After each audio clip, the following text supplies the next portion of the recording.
Boa noite, amados. A paz do Senhor Jesus. Privilégio a gente poder estar aqui no nosso canal mais uma vez, para estar divulgando a palavra do Senhor, para estar abençoando vidas, para que a palavra de Deus chegue até os corações, chegue até as casas das pessoas. Eu quero também, antes de trazer aqui uma reflexão na Bíblia, na palavra de Deus, eu quero anunciar um culto que vai estar acontecendo nessa próxima segunda-feira, no Terraço da Bênção, na casa da missionária Alzira, tá? Missionária Alzira é minha mãe, eu sou o pastor Jeremias Rodrigues, eu sou aqui da cidade de Macaé, e nós temos um culto aqui toda segunda-feira no Terraço da Bênção. Eu convido você a vir nesse culto, porque Deus está falando, Deus está abençoando vidas, transformando vidas.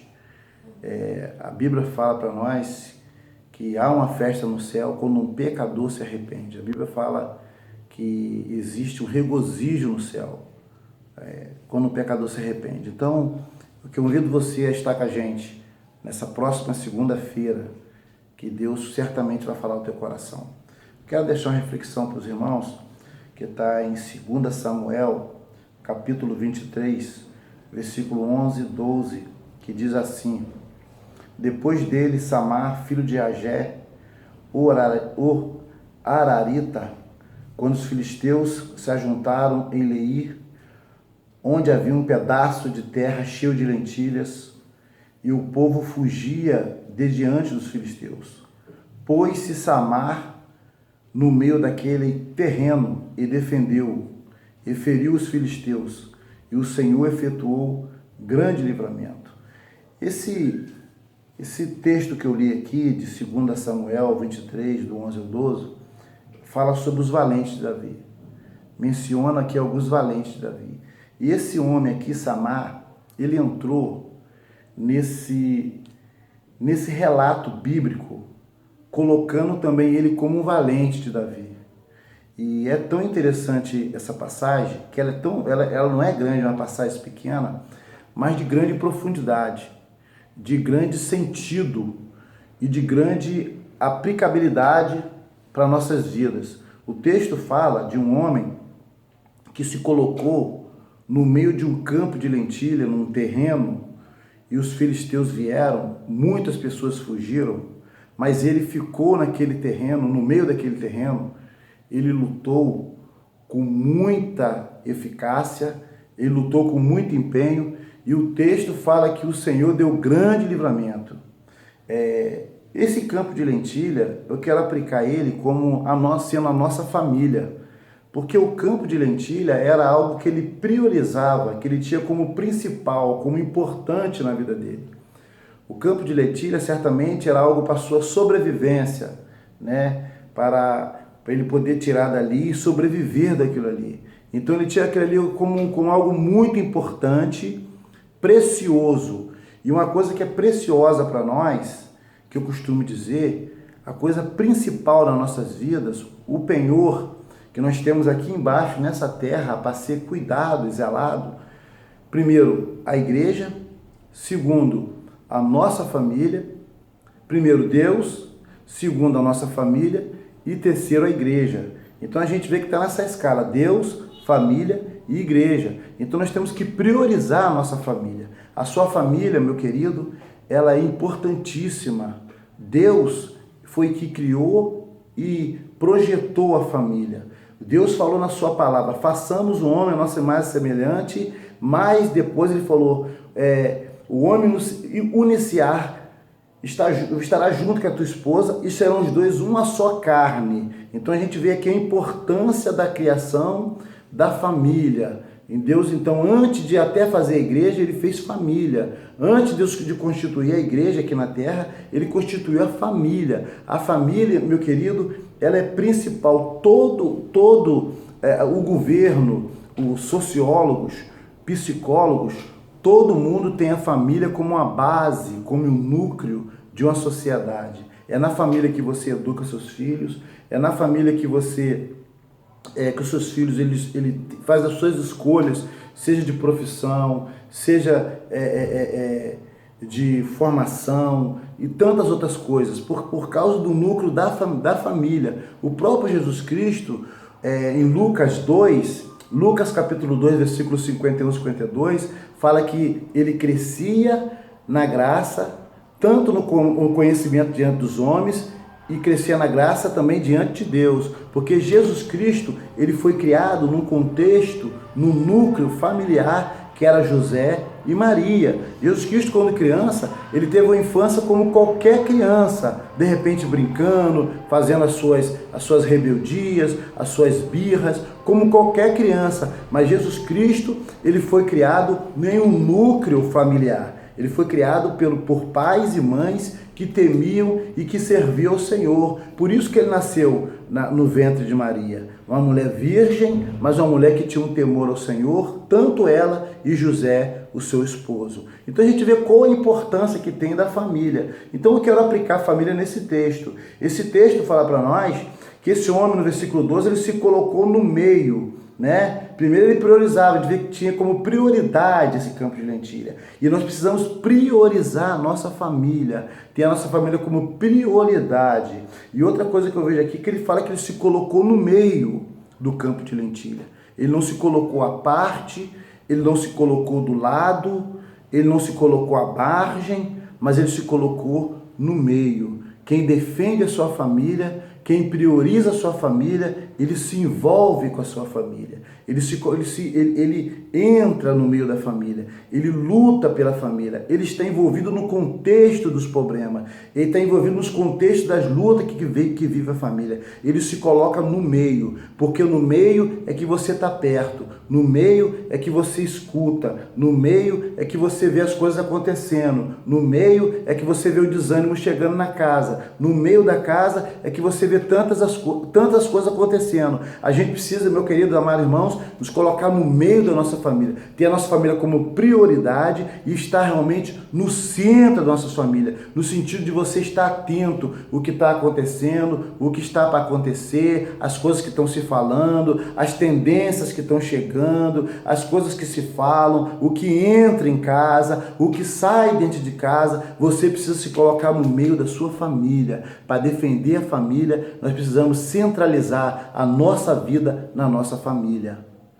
Muitas pessoas têm trabalhado, muitas pessoas têm priorizado o serviço. Eu preciso trabalhar porque senão eu não consigo pagar as contas.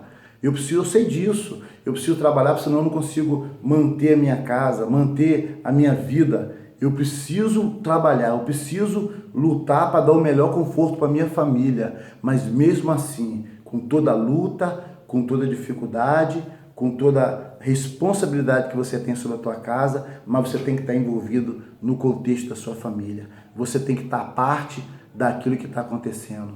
Você tem que estar perto, no meio, para ver o que está acontecendo. Porque se as coisas ficarem distantes de você, você não vai conseguir resolver. Se as coisas se distanciar do controle, vai ficar difícil para você resolver. Você vai perder a sua autoridade, você vai perder a sua referência de pai, a sua referência de mãe. Você precisa estar no meio da tua casa, no meio da tua família. Se envolver. Não colocar no meio é envolvimento, é se envolver com a sua família. Mesmo você sendo um pai que separou e adquiriu outra família, não pode abandonar outros filhos que estão com a tua esposa que você separou. Você tem que se envolver, você tem que buscar estar perto para estar ajudando seus filhos, porque os filhos, eles são herança do Senhor. Então o texto fala que ele se colocou no meio, claramente para nós. E o texto fala que ele defendeu, né? Defender, você não pode deixar o inimigo tomar o território. O inimigo não pode tomar o território da tua casa. O inimigo, ele não pode chegar de uma maneira inesperada na tua casa. Você precisa defender a tua casa. Defender é para que o inimigo não ganhe território. Foi assim que Davi fez. Davi, quando ele lutou com o gigante Golias, o texto fala que o gigante vinha com ele com escudos, com lanças, mas Davi foi de encontro a ele no nome do Senhor dos Exércitos, e o próprio Davi, antes de Golias dar a primeira espadada em Davi, fala que Davi pegou uma pedra e atirou contra ele com aquela funda e derrubou cravou a testa do gigante e o gigante caiu. Ou seja, quando o inimigo está vindo, você não pode deixar o inimigo ganhar território. Você já tem que estar entrando em oração, você tem que já estar orando pela tua casa, orando pela sua família, orando pelo teu lar, orando pelos teus filhos. Você precisa estar clamando, você precisa estar buscando, defendendo isso. Não é você ficar parado, estático, vendo as coisas acontecendo. É você se levantar em oração, se levantar em clamor, com atitude, com perseverança, e orar pela tua família, e orar pela tua casa. Isso é defender a família. Defender a família não é só você querer resolver problemas do dia a dia, mas também você resolver problemas do dia a dia, mas você também entrar em oração. O texto também fala isso para nós, e fala que ele feriu o inimigo. Quando a gente vê aqui no versículo 12, fala que ele se põe no meio do terreno, defendeu e feriu o inimigo. Ele feriu o inimigo, sabe? Essa tem sido a minha oração. Eu entendo que a constante oração, ela move a mão de Deus, e a constante oração, a gente neutraliza o mal. A gente neutraliza os dardos inflamáveis do maligno no meio da nossa família. Você consegue atingir todo o plano arquitetado do inimigo. Você consegue atingir todo o dardo falado, inflamável do inimigo sobre a tua vida.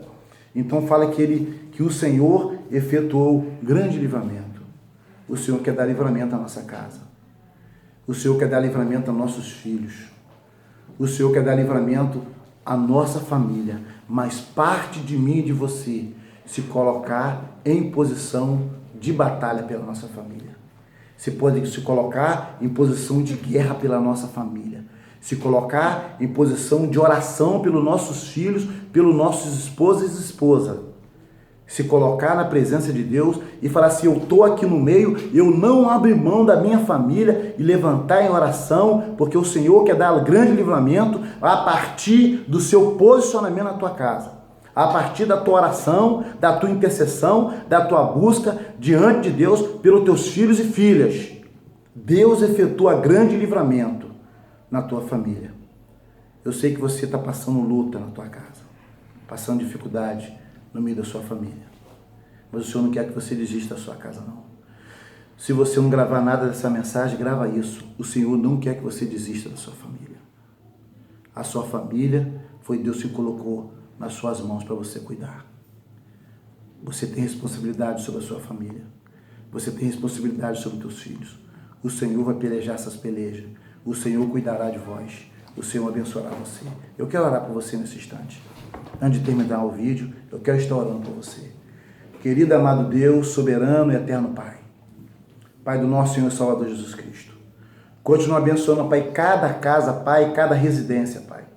Continua, Pai, abençoando sobremaneira para os teus filhos.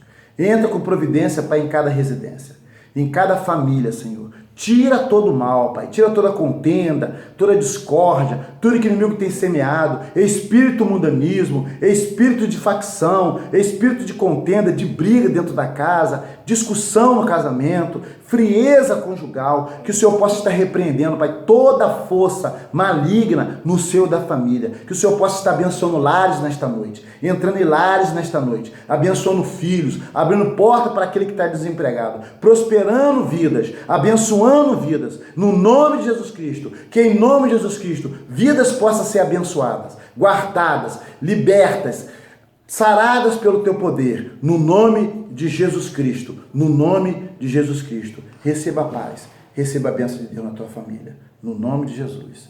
Amém.